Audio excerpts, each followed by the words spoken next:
What is up, YouTube? It is I, Le Beau Mustache. I think I'm going to start doing live streams as opposed to recording video and doing everything.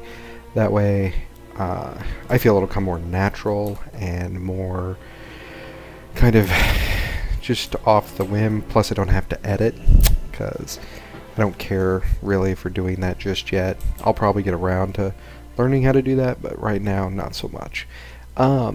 Okay, so today we are going to talk about World of Warcraft, where it's at, my experience with it, where it's been, my experience with it, and then I'm going to want this series to be a comparative of like what World of Warcraft has that I think is awesome, and I think other MMOs like need to really take a look at, and what things World of Warcraft or Blizzard needs to do for the game that I think that a lot of audiences would enjoy. So as you can see, I'm kind of playing in the background right now. This is my 110 mage, item level 811. I know I'm weak sauce. I've done one heroic run. Yeah, I know I'm a terrible person, but I'm actually, let me see this real quick. Move this like right there. See how that does. Okay, I like that a little bit better.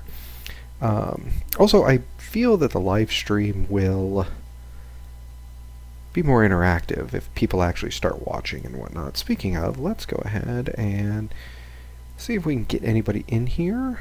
Maybe talk about some stuff. I don't know how to use my streaming stuff because I'm a tard.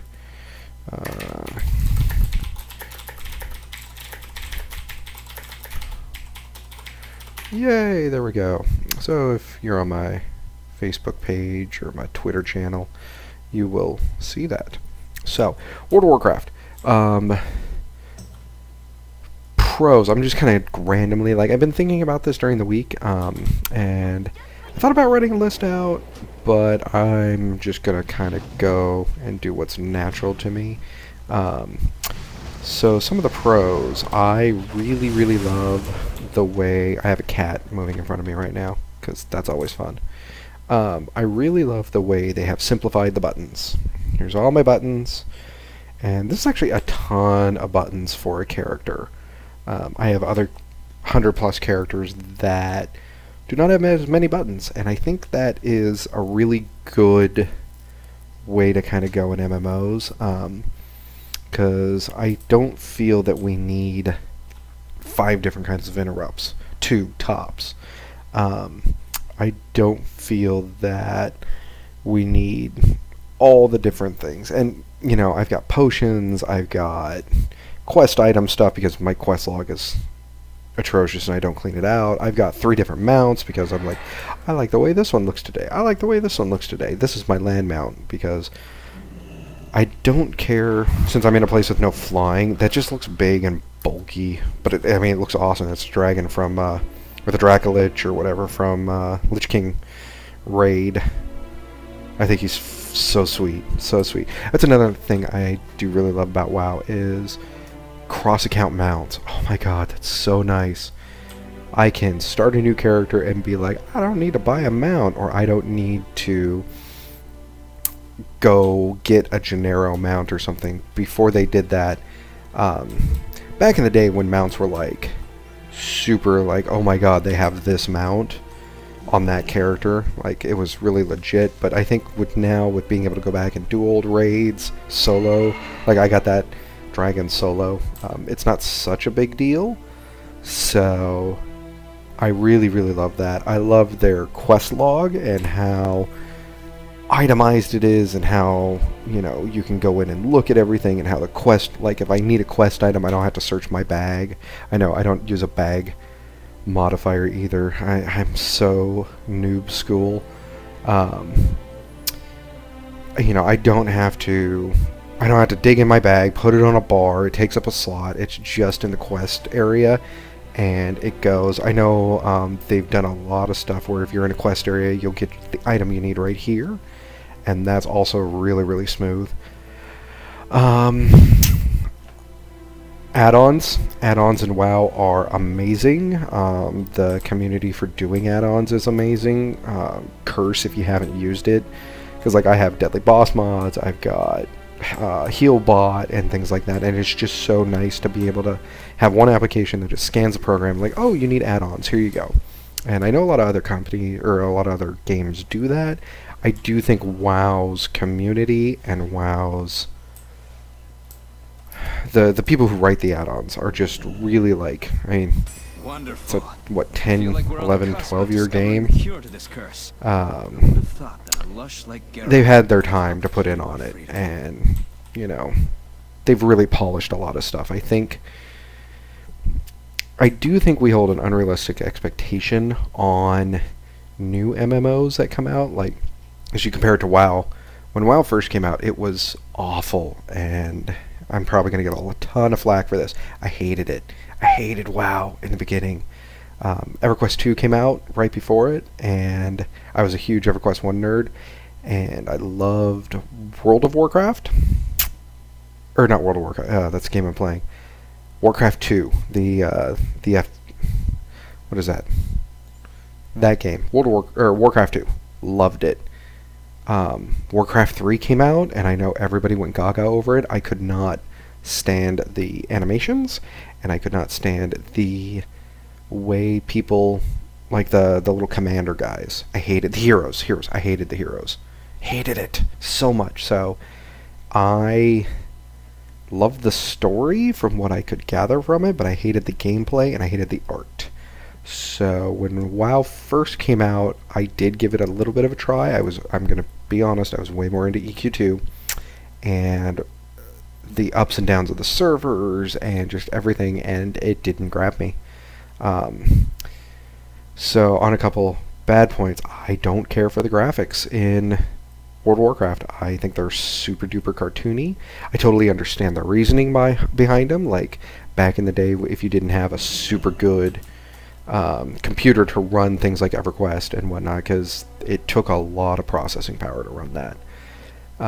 You can run WoW, and you can run WoW on a Mac, and it works flawlessly. And it's very iPhone. Like if you want something and it just works, WoW just works. It just goes, and it does what it needs to do, and it does it very well. You know, it's an MMO. You go out, you kill things, you get experience, you get new items, rinse and repeat. And it does it so well. It's also had, 12 years of learning how to do that and whatnot. So yeah, I don't like the graphics. I really don't. I think they're cheesy. I think they're cartoony.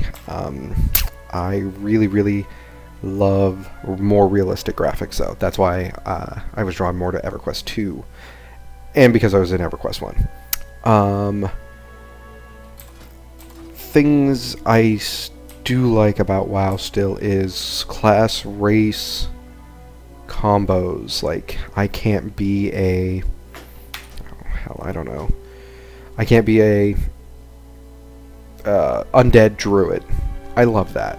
I know it pigeonholes a lot of people into certain races, and because of that, when WoW did come out, and I did kind of get more into playing it with my wife, druids always looked really awesome. Can't get into any of the races that play them, and I am more like horde.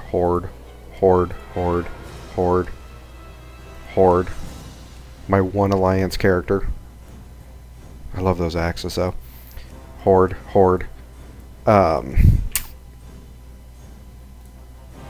If you look,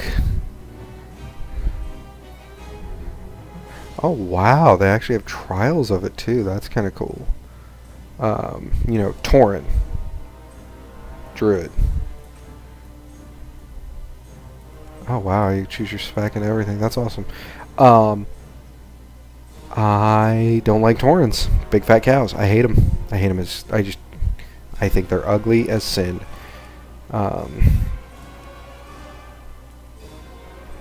So yeah, but I do like that. Like, I know it pigeonholes people into playing only certain races, and if you look at my guys, I've got undead, blood elf, undead, blood elf, one orc, blood elf, undead. Like, I like the looks of my guys, and that's it. So that, while both a boon and a hindrance, I guess. I really like it. I think it's really good. Another thing I really love about Blizzard's MMO, it's pay to play. I hate free to play MMOs. And I went back to play EQ2 last night, in fact, kind of prepping to do this live cast today. And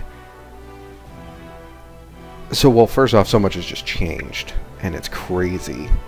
The moon's back together. If you've ever played EQ2, like, Luckland, back together. Weird. So weird. Not sure if I like that.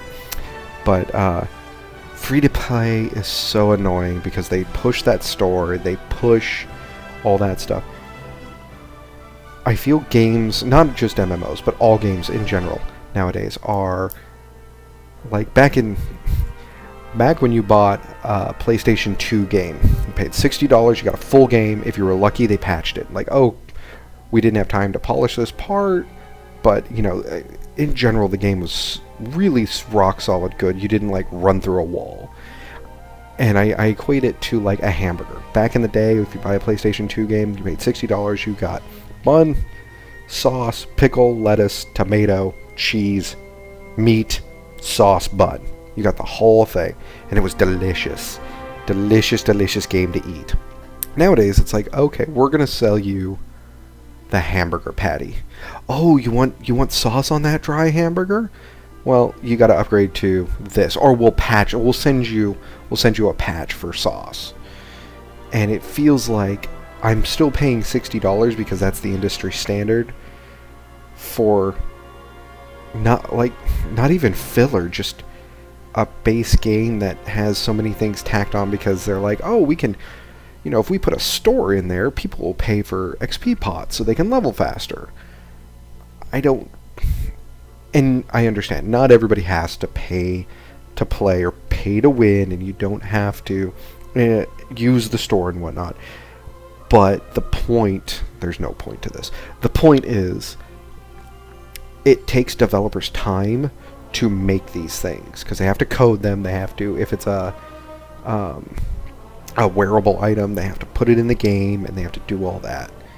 And I'm already paying, well, if it's free to play, I'm paying nothing. But then they just spend all their time making stuff for people who pay, like the $5.99 to get this cool cloak, instead of taking, like, say that took 10 hours, they could apply 10 hours to questing, or 10 hours to revamp old quests to make them, because EverQuest to WoW, older MMOs, the quests in the beginning, like when you first level, sometimes they don't go back and, like, edit those and, like, give you what would be item appropriate stuff for new zones they've opened up for leveling, like. And that really annoys me, and that's a contention I have. So the fact that Blizzard I pay $14.99 per month because I only pay per 1 month. Their developers can concentrate on good things like that. Yeah, they have a store, I guess, because it's what it is. But they don't, like, pimp it hardcore, and they don't just like, buy this from the store, buy this from the store. You know, they come out with really good content, they come out with really good expansions. Yeah, I think we need to go back to the pay to play. So, and that's a real incentive for the developers, because I mean, I can't imagine a free to play MMO that does have subscription options. I mean, Lord of the Rings has it, a lot of games have it. How do they justify, like, oh yeah, here are our numbers and here's our subscription base, and, like, that's got to be so nerve-wracking for developers? Or I feel that they would pull their developers off or develop other things instead of the thing, like, for the game. Because what if you spend 10 hours building that cloak, it's $5.99, nobody buys it? Like, that just seems sad to me. So yeah, pay to play. I think it's awesome. I think more I think we need to go back to it. I think games. I think we need to, and it could be nostalgia talking. I mean, the young kids might really like the free to play, and I get the allure of it. Like, money is always tight for everybody, so the fact that I can just log in and be like, oh hey, free to play game, and get a good portion out of it. Like, I understand stuff's going to be blocked behind pay content and whatnot. I know that's especially true for Lord of the Rings. When you go questing in areas, if you didn't buy, like, they had for $100 you could buy like a lifetime subscription, and just whatever they put out you get. It was I missed it by a week. Can you tell that I'm sour about that? But yeah, I mean, pay content behind paywalls, I get it. You got to make your money and whatnot. But if I just pay my $14.99, and I'm supporting something, like it's like buying a DVD of a movie as opposed to downloading it. I'm supporting something I want to put time in, and if you hear rumbling, I have a dog sleeping beneath me.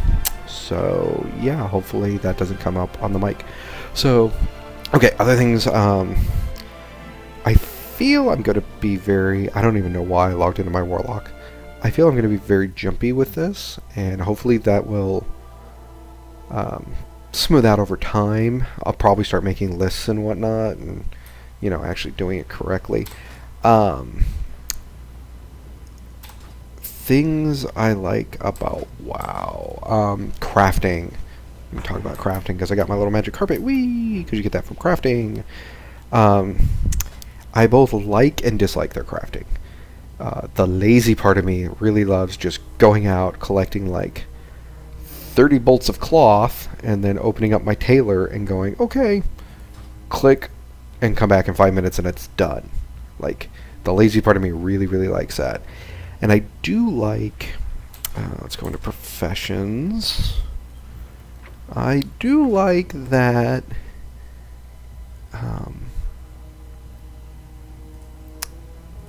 it has applicable things for the real world, I guess. 24 slot bag, that'd be so nice to use, but 700 gold. 700 gold's so much more. I know I don't have like trillions and trillions of gold because I'm a noob. I really do like that fact. I do dislike that fact in other things, though. Especially things like comparing it to Lord of the Rings, or Dark Age of Camelot, or EverQuest 2. I'm going to be making a ton of comparisons to EQ2. Why? It's because it's the game I have the most knowledge in. I have literally played almost every MMO out there. I have done, for those of you who are old school, I've played Earth and Beyond. I've played, Dark Age of Camelot when it was first coming out. I've played EverQuest. I played a lot of MMOs. The only ones I don't really have a ton of time in are like the super old school, like Asheron's Call and things like that. I can say I don't have my chops in that, but Tabula Rasa, I played that one. That's a random one, if anybody remembers that. I actually had the collector's edition somewhere floating around the house. Yeah, that's fun. So, I mean, the lazy part of me loves that kind of crafting. The non-lazy part of me loves, like in EQ2, it's kind of like combat. Like, you pop up your, and I'll go into it when I like compare EQ2 to WoW and things like that. You pop up your crafting as opposed to just going click, click, click, and say, I'm going to make one of these. I hit create and it goes. So you pull up your crafting stuff, like all the recipes you have. Click on your recipe, you click go, you get another window. And in that window there are 6 kind of abilities that you get depending on what your crafting is. And as you start to craft, you get detriments on you, kind of like debuffs. And you have to counter those debuffs within, I think it's like 6 seconds, with the corresponding buff that you have. So it's actually like a little mini game. Back in the day, it was super hard, and if you got a max level crafter, you were something. They've definitely dumbed it down a lot now, but it's still fun, and I still like the crafting. One thing I do like, or the one thing I don't like is, I believe you have to level your character to unlock your yeah, you have to level your character to unlock. You got to be level 20 to unlock some things in crafting. You got to be level X to unlock other things. At least it used to be. I don't know. I haven't leveled from 1 to 100 recently. But I do remember, like, you had to be like level 15 before you can unlock this thing in crafting. Things like, I believe Lord of the Rings does that too. But things like EverQuest 2, you could actually just level a crafter. You could be a level 1 adventurer and have a level 50 carpenter. You'd have to know how to work the auction house and everything, but it gave you a different kind of play style and opportunity, and that would be really, I think that would be an interesting twist on WoW, is to have like just crafters. But with how easy it is to level in the game now, I don't know if that's actually viable. They did it in EQ because before update 18, I believe it was really hard to level in that game. Really hard. Like, total EverQuest 1, you die, you lose half your experience. Not half a bubble, half your experience. It was rough. So, yeah, that's always interesting. Another thing I wish they would do in WoW, housing. Player housing. Every other MMO, from EQ2 to Rifts to Lord of the Rings to, oh god, what's that space one that just came out a while ago and it went free to play within like 2 months? Even they had housing. And yeah, the guild hall is cool, but I feel it's more of an upgrade from the garrison. And granted, I don't want to go back to the soloness of the garrison. I don't think housing should have quests and anything. You can have quests associated with it, but I don't think it should be based on quests. Like, you don't go to housing to get quests. You go to housing to, like, I killed this raid mob and I have his head or a weapon or who knows what, something. Cat, stop. And yeah, I could put it in my house, and I can have people come into my house. I think EverQuest 2 really cornered the market on that, in my personal opinion, and it's so good. It is so good. I do wish all MMOs had housing now. Like, I know it's bad to compare MMOs like that, but yeah, I think they should have housing. I really do. It's kind of a, I guess you can equate it to like cool mounts or something. Like, I have this and I can show it off. It's also another way to money sink and flatten the economy out, because I know in garrisons people have made umpteen hundreds of thousands of gold. I was apparently not around during that because I am poor, but it would be a way to basically level out the digital economy, which I think in WoW is not good. I know there's a ton of people with a ton of money. And I feel that hinders the average player, like the casual player. I know a lot of people out there are going to be like, casuals, whatever. But I think the core group of the people who really adore MMOs are people like myself, between 30 and 40. We're the kind of group that grew up on it, and who have lives. And I don't have the time to devote 9 hours a day. God, I used to play so much to video game. So, actually, somebody's at the door, so I'm going to pause this live stream for a minute, and we'll be back.